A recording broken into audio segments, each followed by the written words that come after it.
नमो नमः छात्रों। करणी एकेडमी के इस डिजिटल प्लेटफॉर्म पर मैं आपका संस्कृत विषय का एजुकेटर ओपी पटेल आपका हार्दिक स्वागत एवं अभिनंदन करता हूं।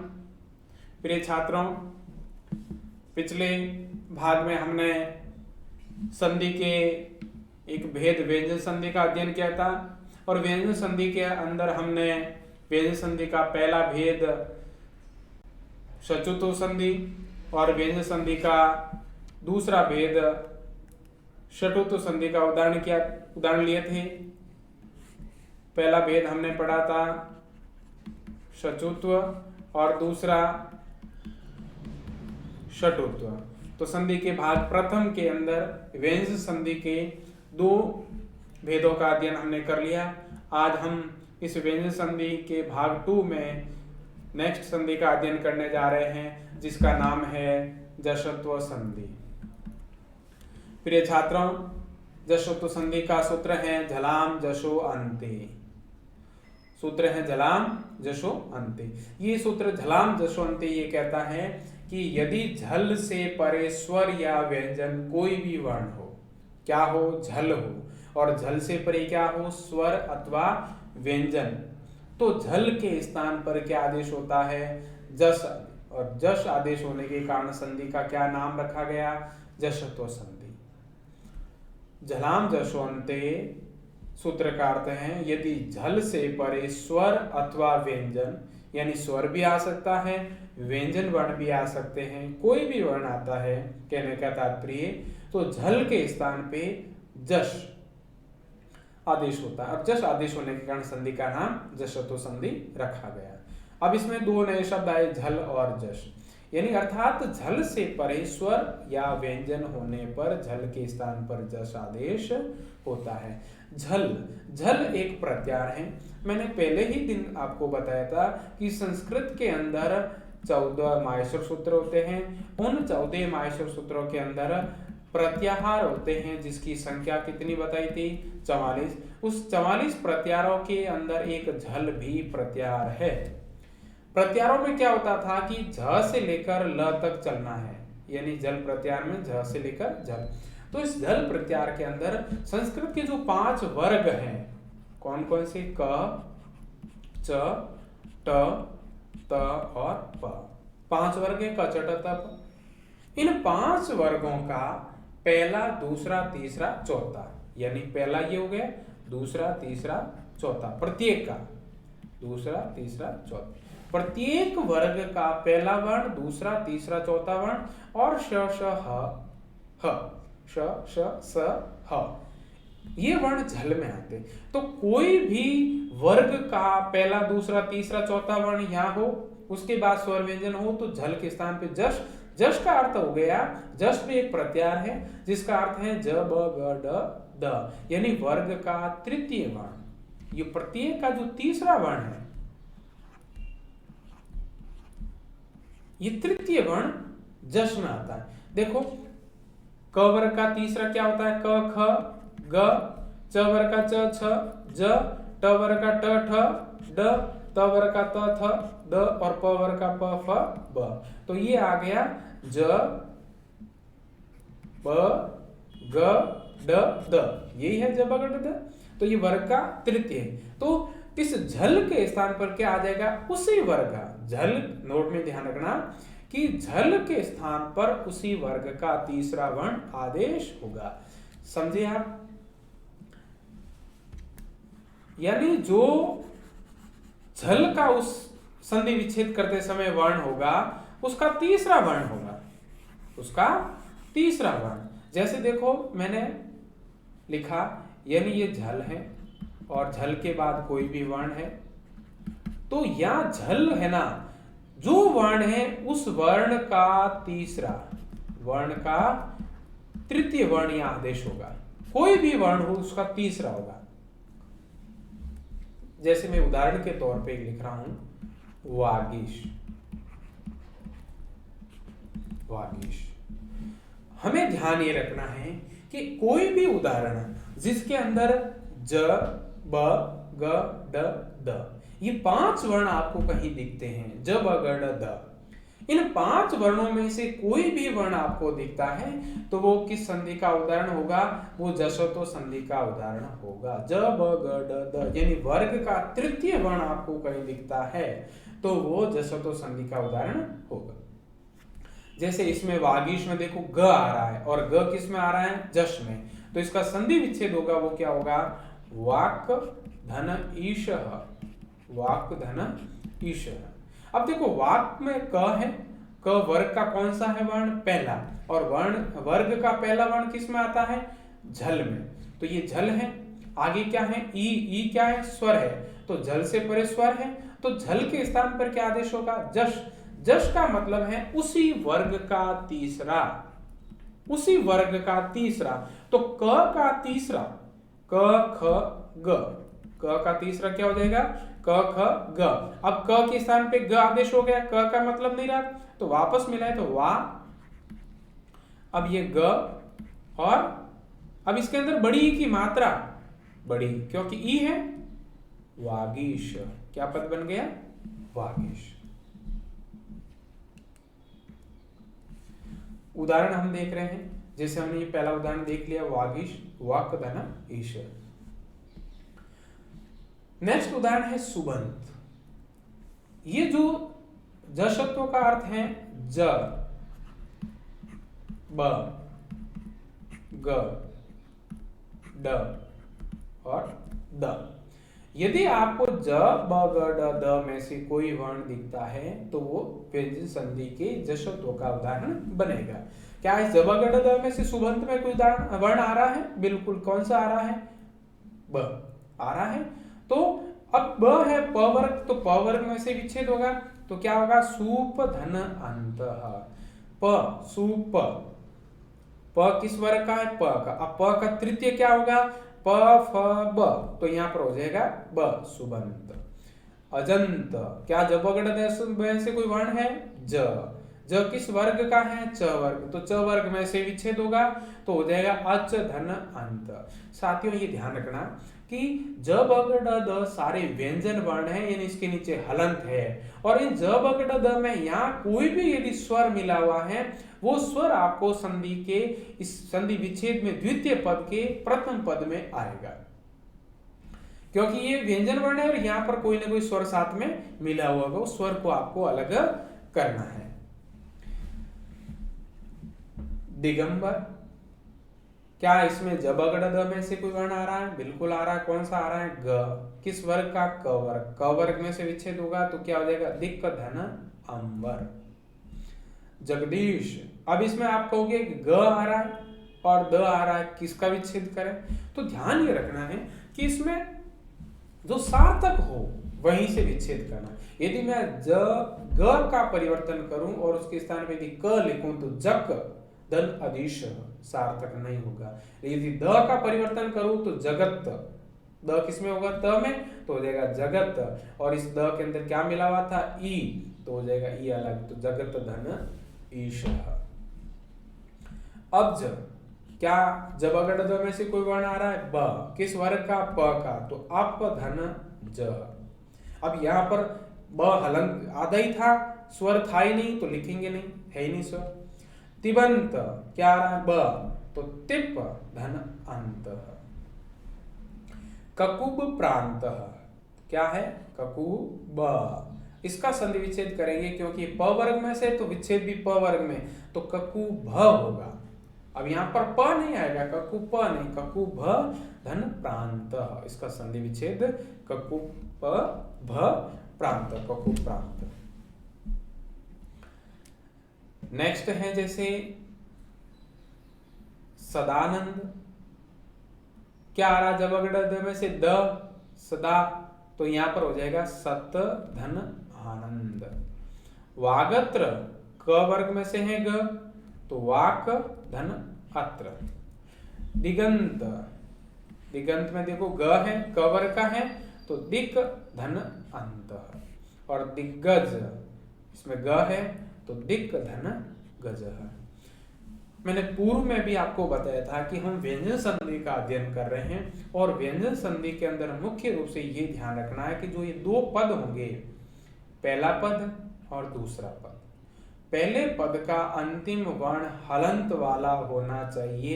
ये बहुत ही जरूरी है क्योंकि हम व्यंजन संधि का अध्ययन कर रहे हैं और व्यंजन संधि की पहचान यही है कि प्रथम पद का अंतिम वर्ण व्यंजन होना चाहिए। आपने यदि पूरा उदाहरण सही लेखा विच्छेद किया और हलंत लगाना भूल गए तो वो उदाहरण आपका सही नहीं होगा, क्योंकि वो उसके साथ स्वर रह गया और स्वर के स्थान पे यदि परिवर्तन होगा तो वो स्वर संधि होगी, ना कि व्यंजन संधि। तो मैं बार बार आपको इसलिए ध्यान में दिला रहा हूं कि आप यदि इसको छोटी गलती मान सकते हो, लेकिन ये छोटी गलती है नहीं, क्योंकि ये पूरा का पूरा इसी का ही ध्यान में एग्जामिनर रखते हैं कि बच्चे को इसकी मूल तक इसको जानकारी है या नहीं है, वो समझा है या नहीं है।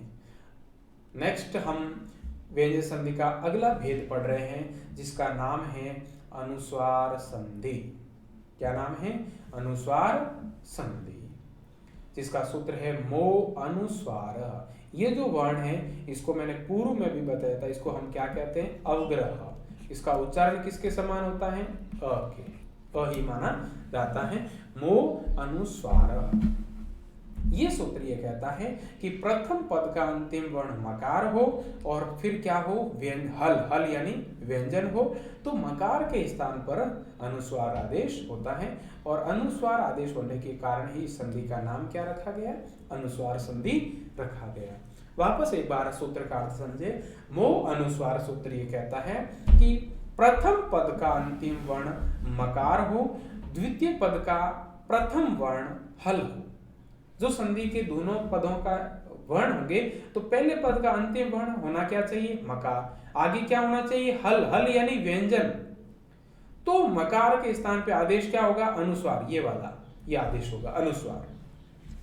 अर्थात प्रथम पद का अंतिम वर्ण मकार। मकार का मतलब क्या है? म, और उसे परे हल, हल यानी व्यंजन वर्ण हो, तो मकार के स्थान पर अनुस्वार आदेश होता है। अब मकार का मतलब क्या है? म। प्रिय छात्रों, ध्यान ये रखना है कि चाहे मैं यदि ककार लिखूं, चाहे मैं पकार लिखूं, चाहे मैं चकार लिखूं, इसका अर्थ है ककार मतलब क हलन, पकार मतलब प हलन, चकार मतलब च, यानी जो प्रथम वर्ण है वही इसका अर्थ होता है। तो मकार का क्या अर्थ होगा? म हलन, बस। यानी म हो, मैं यदि आम भाषा में लिखूं तो प्रथम पद का अंतिम वर्ण म हलंत हो और उसके बाद कोई भी व्यंजन वर्ण हो, कोई भी व्यंजन हो, स्वर नहीं होना चाहिए, कोई भी व्यंजन। तो इस ये जो म है वो किस में परिवर्तित हो जाएगा? वो अनुस्वार में परिवर्तित हो जाएगा और अनुस्वार में परिवर्तित होने के कारण इस संधि का नाम क्या रखा गया? अनुस्वार संधि।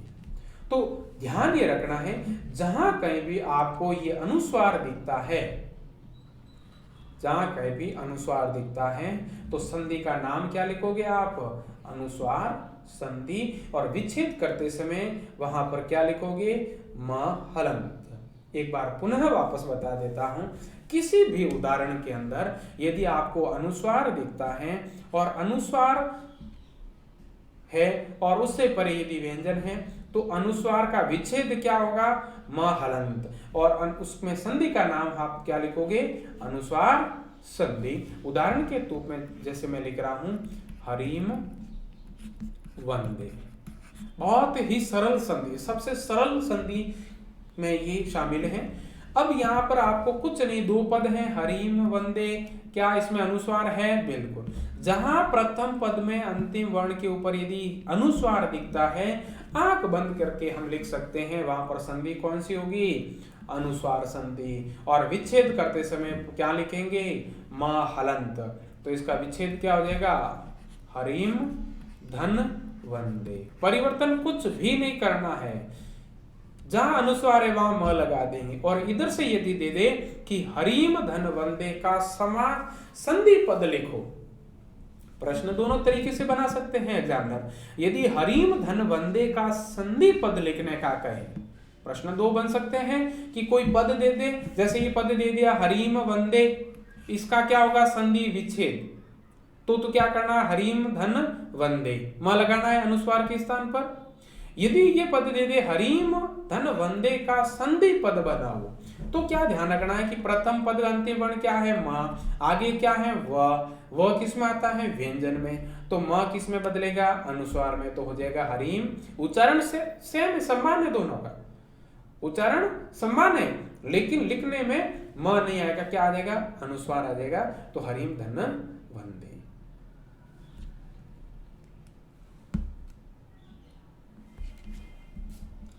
उदाहरण के तौर पे हम इसमें देखते हैं, हरीम वंदे उदाहरण हमने ले लिया, जैसे है पितरम वंदे। जितने भी उदाहरण है ये, इन उदाहरणों में आप देखो कि ऊपर अनुस्वार लगा हुआ है सब में। तो पितरम वंदे अनुस्वार है, अनुस्वार से परे व है, तो क्या करेंगे, हलंत लगा देंगे, तो इसका हो जाएगा पितरम वंदे। ग्रामम गच्छति का ग्रामम गच्छति, उच्चारण दोनों का सेम है, पाठम पट का हो जाएगा पाठम पट। कार्यम करोति कार्यम करोति, शत्रुम जयति शत्रुम जयति, पुस्तकम पठति पुस्तकम पठति पुस्तकम पठति, मातरम वंदे मातरम वंदे, नदीम तरति नदीम तरति। तो ध्यान ये रखना, यदि इधर हलंत म हलंत है तो ये संधि पद है, इसको हम क्या कहते हैं, संधि पद, और इसको क्या कहते हैं, संधि विच्छेद। ये सभी विच्छेद हैं और ये संधि पद है। यदि संधि विच्छेद है तो वहां पर क्या आएगा, म आएगा, तो उसको अनुस्वार में बदलना है, और यदि संधि पद दिया हुआ है अनुस्वार, तो उसका विग्रह करते समय म हलंत करना है। अब ये ध्यान रखना, यदि म है,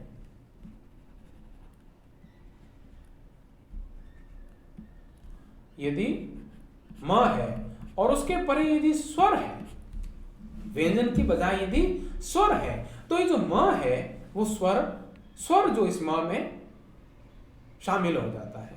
जैसे इसमें यदि आगे आ है, म है और उस म के बाद क्या है, आ, तो क्या होगा, वो मां बन जाएगा, क्या हो जाएगा, मां हो जाएगा, स्वर इसमें शामिल। और यदि व्यंजन है तो म किस में बदल जाएगा, अनुस्वार में बदल। तो ये आपको मुख्य रूप से ध्यान में रखना है कि यदि प्रथम पद का अंतिम वर्ण म है और आगे व्यंजन है, तो उस म को हम अनुस्वार में बदल देंगे, और यदि संधि युक्त पद के अंदर यदि अनुस्वार है, तो अनुस्वार के स्थान पर हम क्या कर लेंगे, म हलंत यानी मकार लिख लेंगे।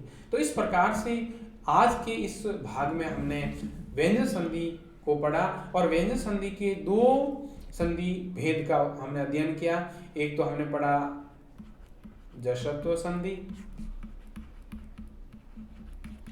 और दूसरी हमने पढ़ी अनुस्वार संधि।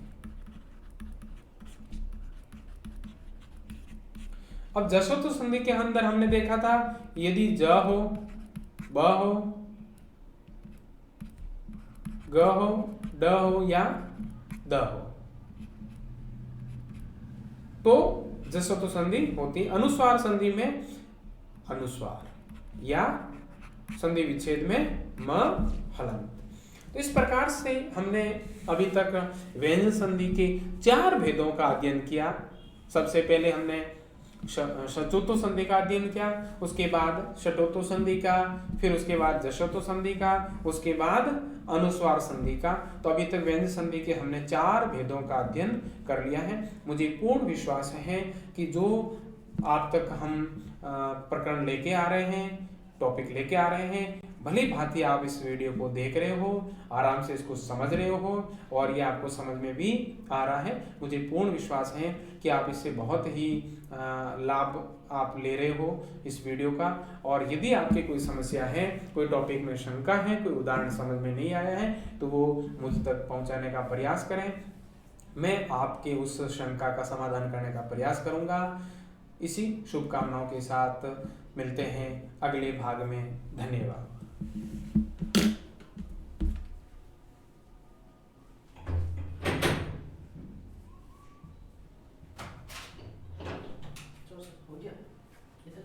छोटा पेड़ा होगा नहीं पूरा